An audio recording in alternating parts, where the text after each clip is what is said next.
શ્રી જોરાવરસિંહ જાદવ કે જે એક ઉત્તમ કક્ષાના લોક સાહિત્યકાર છે. એમણે તળપદી ભાષામાં ઘણા લેખો લખ્યા છે. એ પૈકીની જ આજે આપણે એક વાત સાંભળવાના છીએ અને એ વાતનું નામ છે ગેલહાગરાના ગામ થોડા જ વસે. ફાગણ મહિનાના કોળેલા કેહુડા જેવું કાઠિયાવાડનું ગામડું ગામ છે. પ્રભાતનો પોર છે ને રાજા કરણની વેળા. ગામના દરબાર ગોઉભા ડેલીના ખાનામાં બેઠા બેઠા હોકો ગગડાવે. ગોઉભાનું ઘર મોટું, આબરૂ મોટી, રોટલો તો વળી એથી મોટો. દરબાર જીવના નડવડદાર એટલે એમની ડેલીએ 6 મહિનાના 2-5 રીઢા મહેમાનો બેઠા. પડખે ગામના પ્રેમજી પટેલ, ગિરજાશંકર ગોર, કાનો કોળી, ભીમલો ભરવાડ અને 2-5 ઘેડિયા બુઢિયા માળવી અફીણનો કસુંબો કાઢી 2-4 બંગલિયું પી કારવી ગેલ હૂબ બનીને બેઠા ને વાતુના ધુબાકા મારે. અલક મલકની વાતો ઉખળી છે. એવામાં કિલ્લોલ વલતી કુંજડીઓનું ટોળું નીકળે એમ ગામની 5-10 વહુવારો પાણી ભરવા નીકળી. એ મોતી ભરતની ઢોણિયું માથે તાંબા પિત્તળની હેલ્યું હલકતી આવે. લાંબા ઘૂમટા રહી ગયા છે. આય બંધાણીઓના 8 અંગમાં અમલ ચડી ગયો. હંધાઈની આંખું પારેવા જેવી લાલ ઘૂમ થઈ ગઈ. ત્યાં ડેલી આગળથી રૂમઝૂમ પગલે જતી વહુવારુઓને જોઈ રંગમાં આવેલા પ્રેમજી પટેલ બોલ્યા, બાપુ જોયું કે? શું? આ ઓલા પાસા પટેલની દીકરાની વહુ જે લાશ કાઢીને નીકળ્યા ને ઈ લાશ મારી કાઢે હો. પટેલ ગાંડા થાવમાં ગાંડા. દુનિયાનું ડાપણ ડોયા વિના બેહો સાના માના. નકર મારી જીભ હમણે ક્યાંય જાહે. ગામનો દરબાર તો હું છું એટલે લાશ તો મારી જ કાઢે ને. ત્યાં તો ગોર દેવતા ટહુક્યા, લ્યો રાખો તમે બેય, હું ગામનો ગોર છું ને ઉંમરમાં તમારા કરતા એન મોટો એટલે લાશ મારી જ કાઢી કેવાય. એવામાં હોકામાં દેવતા ભરતો ભરતો ભીમલો બબડ્યો, આ રામ ઢોલમાં મારી હડુડી સાંભળે છે કોણ? બાપુ હું રહ્યો ગામનો ગોયરી એટલે લાશ તો મારી પણ કાઢે. તે કાના કોળીએ મોરલાની જેમ ડોક લાંબી કરી, તો બાપુ મેં હું ગુનો કર્યો? હું તમારી ભેળો ડાયરામાં બેહું છું એટલે લાશ તો મારી કાઢી કેવાય. આમ વાતમાંથી વતેચર કરનારાઓનો હંધોય ડાયરો હવારના પોરમાં ભેળો ન થાય તો એકબીજા વગર સુવાણ આવે નહીં કે અફીણ ઉગે નહીં. એવા ડાયરામાં આજ આ વાત ઉપર વિખવાદ ઉભો થઈ ગયો એટલે ગિરજાશંકર ગોરે વાતને ગડગડાવીને મૂકી. સાંભળો બાપુ, હવે તો આ વાતનું હાસ કરવું જ પડે. બાવાનું કુળ ને નદીનું મૂળ નો જાણે એ તો મૂર્ખો કહેવાય. આ વાતનું પારખ્યું લીધે પાર. અટાણે વળી મુહૂર્ત સારું છે એટલે પારખ્યું કરવું હોય તો 100% સિદ્ધિ હાપડશે. તો ભલે થઈ જાતું પારખું. એમ બોલતા સંધિના જોકારેલા હાંઢિયા જેમ ગાંગરતા બેઠા થાય એમાં બંધાણી ડાયરો હડક ભૂસા કરતો થઈ ગયો બેઠો ભાઈ. પછી જેમ પગેરું લેવા નીકળ્યા હોય એમ હાલક ડોલક થાતા એકબીજાની વાહે હંતાતા ને વાહલ્યાને મોર કરતા બધા પાણી શેડે જવા નીકળ્યા. કુવા કાંઠે વહુવારો હસતી ને ગમત કરતી હાથ હિલોળતી પાણીની હેલ્યું ભરે. જ્યાં પરેડ કરતા હોય એમાં હંધાઈ પોગ્યા ને ખોખારા ખાઈ અવળા મોઢે ફરીને ઊભા રહી ગયા. ગોર દેવતા તરીને મોર નીકળ્યા ને પાંચા પટેલની દીકરાની વહુ એની પાછળ ઢુકડાઈ ગયા ને બોલ્યા, વહુભા બાપા ભગવાન જેવો ધણી માથે હાથ રાખીને જેવું હોય એવું કેજો હો. ડેલી આગળથી નીકળ્યા ઈ ટાણે કોઈની લાશ કાઢી હતી. અમારે ઈ વાતમાંથી જરીક વિખવાદ થઈ ગયો. તમે હોખવટ કરો તો અમારો કજ્જો પાર પડે. 2 દિવસ મોર આણું વળીને આવેલી પાંચા પટેલની દીકરાની ગુણિયલ વહુએ મણ એકનો નિસાસો નાખ્યો. અર્ર, મેં તો લાશ કાઢી થી મારા બાપ દાદાની આબરૂની, મારા હાહરાના ખમતીધર ખોરડાઈની, અમારા કુટુંબના ઉજળા સંસ્કારની. પણ ઠેઠ ભમરિયા કુવાને કાઠડે આ વાહે વાહે પૂછવા આવ્યા ઈ માણસ કેવા? મલકમાં 40 જાતના મૂર્ખા છે, ઈમાંથી આમને કઈ જાતના મૂર્ખા માનવા? એમ વિચારીને બાઈએ જવાબ દીધો, પણ કેવો જડબા તોડ જવાબ દીધો. તો ગેલહાગરામાં ગેલહાગરો હોય ઈની લાશ કાઢી તી ભાઈ, કારણ કે ભૂંડાથી તો ભૂતે ભાગે. આણાત વહુનો જવાબ સાંભળીને પ્રેમજી પટેલને હરખનો હિલોળો ચડ્યો.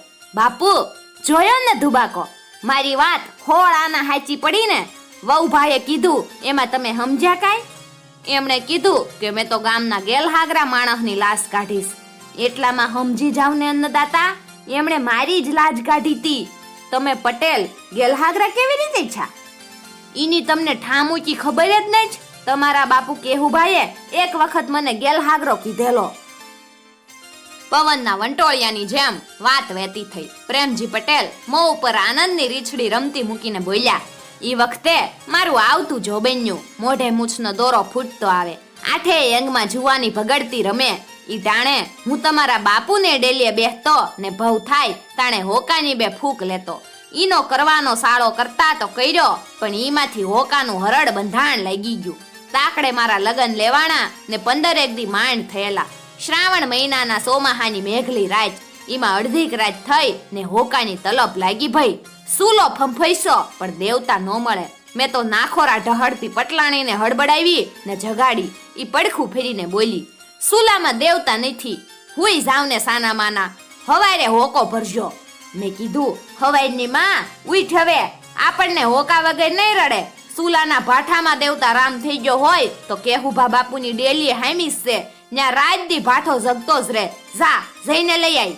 પટલાણી તાડુકી, અહુર વેળાની હું એકલી ડેલીએ ન જાઉં, ન્યા તને કોઈ બટકા નહીં ભરી જાય, લે હું હારે આવું. પણ વરહાદમાં મારા લુગડા પલ્લે તો હું સૈત્રી ધરીને આવું, પણ આ ગારામાં મારા મહેંદી મૂકેલા પગ બગડે. અરે હું તમને ખંભે બેહાડીને હાંઢિયો કરી લઉં, પણ અટાણે દેવતા લાવે પાર છે.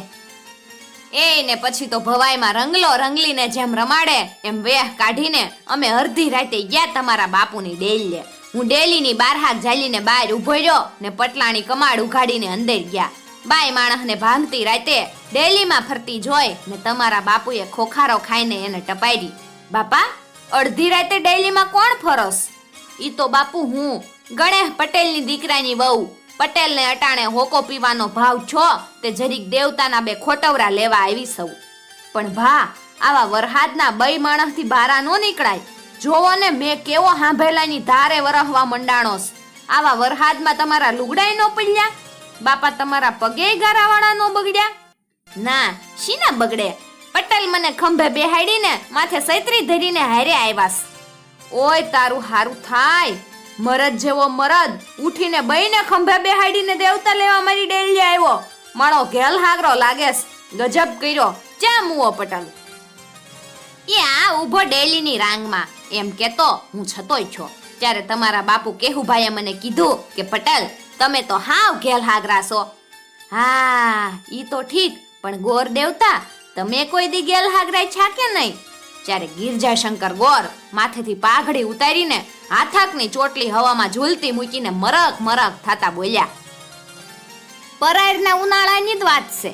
હબસીના મોઢા જેવી કાળી ડીબાંગ મેઘલી રાત મળેલી. ઈ તાકડે શકન પકવીને નીકળેલા સોર પાધરા મહારાજ ખોડે પોઈયા. હંચળ થતા ગોરાણી ખાટલામાંથી બટાક દઈને બેઠા થઈ ગયા. પછી મને જગાડીને કાનમાં કીધું, સોર આવ્યા હોય એવું લાગેસ, વાહલ્યો પછી ટોસેસ, હમણાં પાડશે ફાકું.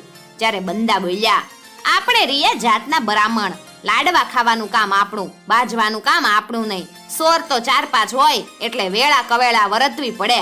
મેં તો ઓશી કે લાંબુ ટીપણું પડ્યું તું, ઈ કાઢીને માંડ્યું જોવા. હું મીન મેઘ કુંભ મકર કરતોય રહ્યો ને આંગળીના વેઢા ગણતોય રહ્યો. જ્યાં સોર ઘરમાં ટેસ્ટથી ફરવા મંડાણા. ખોડે ખાવાનું ન હોય પણ જવાનું તો હોય જ. ગોરાણી ગભરાઈ ગયા ને બોલ્યા, આ મામા હંધુય માથે મૂકીને હાલતાય છા. એટલે મેં ગોરાણીને છાસ્યું કર્યું, ખબરદાર, એકે અક્ષર બોલીશું તો અટાણે બાજવાનું મુરત નહીં જ. કાળ ચોઘડિયામાં બાજવી તો કાળની હડફેટે સડીને હાલી નીકળવી. ઈની તને ખબર છે ને? સારા મુરજવીના બાજવામાં બરકત નો આવે, સિદ્ધિ ને સફળતા એકે નો સાપડે. એક ઘા આવે તો 10 શેરો હેઠો પડે હડીમ દઈને.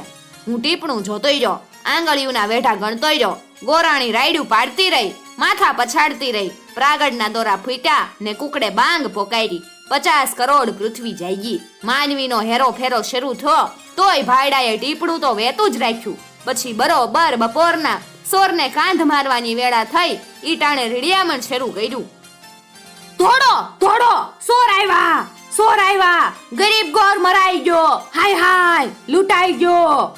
એમ બે હાથે માથું ઝાલી મને ફળિયામાં ઠેકડો મારતા ને રાયડું પાડતા સાંભળીને આડોશ પાડોશી એકઠા થઈ ગયા ને પૂછવા મંડાણા, સોર ક્યાંથી આવ્યા, ક્યારે આવ્યા? બીજું કોઈ ખમતીધર ખોડું હાથ નો આવ્યું? ત્યાં ગરીબ બ્રાહ્મણનો દી ઉઠાડી દીધો, રૂપા પગીને બોલાવીને પગેરું કઢાવો.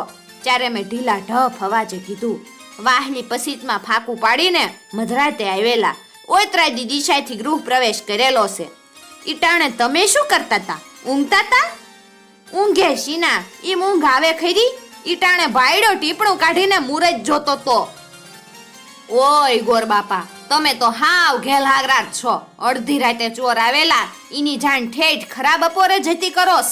ત્યારે હાથમાંથી વેલણનો છૂટો ઘા કરીને ગોરાણી તાડુક્યા. મારું કીધું માને જ છે કોણા ઘરમાં? અમે બધા ભાજી મૂળા. મેં એમને જગાડ્યા ત્યારે ટીપણું ઝાલીને બેઠા. પછી કે અટાણે મુરત હારું નથી, ચૂપ મેજ. ઈ વખતે હંધાઈ આડોશી પાડોશીએ મને ગેલહાગરો કીધો. બોલો બાપુ, હું હાચો ગેલહાગરો કે નહીં? એમ બોલતા ગિરજા શંકરે પોતાની ચોટલીનો વીંટો વાળીને માથે મૂકી ઉપર પાઘડી મૂકી. ગોર મહારાજની વાત સાંભળી કાનો કોળી કાખલી કૂટવાણો. તમે હંધાઈ ગેલહાગરાય છા, પણ મારા જેવા નહીં છાવો. એમ કેતા કાનાએ પોતાના ભૂતકાળના પ્રસંગને તાજો કર્યો. બીના જાણે એમ બનેલી કે હું મારા બાપનો એકનો એક લાડકો દીકરો. પંડમાં જુવાનીનો ઝબકારો થાય ઈ મોર તો હું નભોઈ ગામમાં પોખાણો, પણ કરમનો કઈક આગળ્યો તે બેયરું જરાક બેરું ભટકાઈ ગયું. એક વખત મેં એને ડોબાને પૂળો નીરવાનું કીધું, ત્યારે જઈને મારા ડોહાને પૂળો નીરી આવી. બીજી વખત કોઈઢમાં દીવો મૂકવાનું કીધું, ત્યારે એની હાહુની હોડમાં જઈ દીવો મૂકી આવી ને સાડલો સળગાવી દીધો. 5 વર્ષ લગી ન છોરવી રહી એટલે થાકીને મેં ઈને ફારકતી દઈ દીધી. અમારું તો નાતરિયું વરણ, ઈ તો બીજે જ દી પડખેના હું થઈ ગયો વહુ વગરનો વાંઢો. ઈ વાતને માથે સોમાહું વરસી ગયું. એક દી મારા ઘરના મોભારે સડીને મીંદડો વહુ વહુ વહુ કરવા મંડાણો ને હાસુ કહું મને મારી વહુ સાંભળી.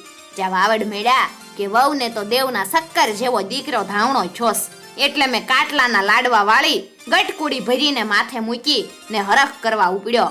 ઈ વખતે જેવો સોરેથી નીકળ્યો એવો ગામ આખોએ મને ગેલહાગરો કીધો. કાનાની વાત સાંભળીને ધરતી માથે કુંડળિયાળી ડાંગ પસાડતો ભીમલો બોલ્યો. બાપુ, તો ઈ બાઈએ મારી જ લાશ કાઢી તી. અલ્યા ગોયરી, તું ગેલહાગરો શાને છો? બાપુ, 56 કાળની વાત છે. ખોટું કેતો હોય તો મને કાળિયા ઠાકર લે.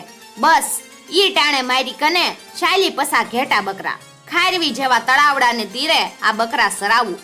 એમાં મોહબત સંગ કરીને ઘોડીવાળો એક જુવાનડો નીકળ્યો, ત્યારે મારી કને થોડાક પૈસા કૂદે એટલે મેં જુવાનને ઊભો રાખ્યો. જુવાન, રામ રામ. રામ રામ. આ ઘોડી વેચવી છે? છાનો માનો કરતો હોય ગરી ખાને. તારા ભરુભાઈની રાગમાં આ પંચકલ્યાણી ઘોડી ન હોય હો, પણ મોઢેથી કાંઈક કિંમત તો કહે. રૂપિયા 1000 પૂરા લેવાસ સેવેત કે પછી ઠાલી મફતનો થૂક જ ઉડાડસ? 1000 કાકા, તું મારી બાકરની નજર રાખ. એમ કઈ હળી મોઢે હું તો આવ્યો ભરવાડ વાડે. બૈરું ઘરને તાળું વાઈને ખડ લેવા ખેતરે ગયેલું. મેં તો બફડાવ્યો લાકડીનો ઘા ભેગું ખંભાતી તાળું તૂટીને હેઠું પડ્યું. પછી તો સુલાની આંગણમાંથી રાણી સાપના રૂપિયા હતા ઈ હંધાઈ કાઢીને જુવાનને દીધા, તોય તાણ પડી.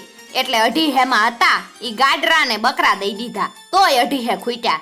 એટલે 2.5 હેમાં આ ઘોડી હતી ઈ પાછી દઈ દીધી, પણ માથે કોઈનું દેવું ન રહેવા દીધું હો.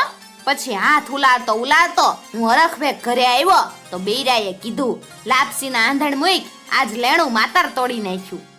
કેવી રીતે તોડ્યું? કોઈને હારે વઢવેઢ તો નથી કરીને આવ્યા ને? એમાં વઢવેઢ હું લેવા કરવી? હિસાબ ચોખ્ખો સણાક હતો. 1000માં ઘોડી લીધી, આગોળમાંથી 500 રૂપિયા નીકળ્યા ઈ દઈ દીધા. 2.5 હેમાં ઘેટા બકરા દીધા, તો 2.5 હેની તાણ પડી. પણ ભાઈડો લગરી ક્યાંય મૂંઝાણો નહીં હો. 2.5 હેમાં ઘોડી પાછી દઈ દીધી. આપણા છોકરાને માથે કોઈનું રાતી પહીનું માંગણું રહેવા દીધું નથી હો. ત્યારે માથે મૂકેલી ખડની ગાહડીનો મારા ઉપર ઘા કરીને ભરવાડે તાડુકી. તમે હાવ ગેલહાગરાત મુઆ છો કે? બુદ્ધિનો છાંટોય નો બેડો. કોકને પૂછવું તો ખરા. ઈ વખતે ગામમાં લગનગાળો બરોબર જમેલો. ફરતા 40 ગામના જાનૈયા લાટાપાટા થઈ જાનમાં આવેલા. ઈ હંધાઈને ખબર પડી ત્યારે 40 ગામના માણસોએ મને ગેલહાગરો કીધો. હવે બાપુ, તમે હરખો ન્યા કરો. સૌથી મોટો ગેલહાગરો કોણ? હું જ ગણાવ ને. હાસુ ભણજો હો, નીકર કાલથી તમારી ગાયું દોવાનું ને સરાવવાનું બંધ. ત્યારે ગોઉભા દરબાર ખોખારો ખાઈને બોલ્યા, પટલ, તમને તો મારા બાપુએ ગેલહાગરા કીધા હશે, ગોર દેવતાને આડોશી પાડોશીએ ગેલહાગરા કીધા હશે, કાન્યાને ગામ આખાએ ગેલહાગરો કીધો હશે, પણ આ ભીમલાને તો 40 ગામના માનહડાએ ગેલહાગરો કીધો. ઈ તો મારા સાંભળણની જ વાત છે. ત્યારે ભીમલો મૂછે તાવ દઈને બોલ્યો, તો આ ભાઈડાની લાશ કાઢી હાસુ ને? બાપુ આ ભીમલો તો આપણને હંધાઈને ટેપી ગયો. હંધાઈને ટેપી ગયો? આ ભરવાડ હું લેવા ટેપી ગયો? કાલથી એના હુકા પાણી બંધ કરી ગયો. ભીમલા સાંભળી લે, કાલથી જો ડાયરામાં બેહવા આવ્યો તો તું ઉબળી જાહે.